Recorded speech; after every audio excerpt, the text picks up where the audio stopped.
Good location எதுக்கு அப்படின்னா ஏர்போர்ட்டுக்கு வந்து ரொம்ப நியரஸ்ட் லொகேஷனா சவுத் இருக்கு. அதுக்கடுத்து மெட்ரோவோட எக்ஸ்டென்ஷன் வந்து சவுத்து தான் வந்து அதிகமா இருக்கு அப்படிங்கிறதையும் நம்ம பார்க்கலாம். ப்ராப்பர்ட்டியோட பிரைஸ் ட்ரெண்ட் என்ன இருக்கு அப்படின்னு பாத்தீங்கன்னா when compared to நார்த் வந்து சவுத்துல அதிகமா இருக்குது. சவுத் இனிமேல் வளரப்போகுதா அப்படின்னு கேட்டா ஆல்ரெடி சவுத் வந்து டெவலப்டு பிளேஸ் தான். இப்போ வந்து மீண்டும் எப்படி எல்லாம் இன்ஃப்ராஸ்ட்ரக்சர் எக்ஸ்ட்ரா பில்ட் ஆக போகுது, அது எப்படி எக்ஸ்ட்ரா வளருது அப்படிங்கிறது தான் அங்க இருக்கிற ஹைலைட்ஸா இருக்குது.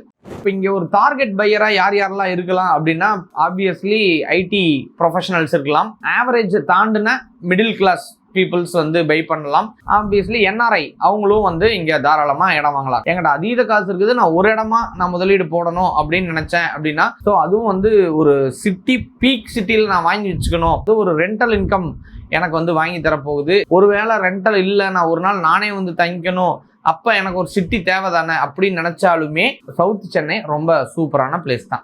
சவுத் சென்னையை ஒன் வேர்ட்ல சொல்லுங்க அப்படின்னா என்ட்ரி அப்படிங்கிறது ரொம்ப ரொம்ப ஈஸி. பட் ஆனா காஸ்ட் அப்படிங்கிறது கொஞ்சம் லிட்டிலா அதிகம். when compared to north Chennai, south சென்னையில இடத்தோட காசு அப்படிங்கிறது அதிகம். ஒரு உதாரணம் சொல்லணும் அப்படின்னா நார்த்தில் ஸ்கொயர் ஃபீட் 800 600 ரூபாய்க்கே கிடைக்குது.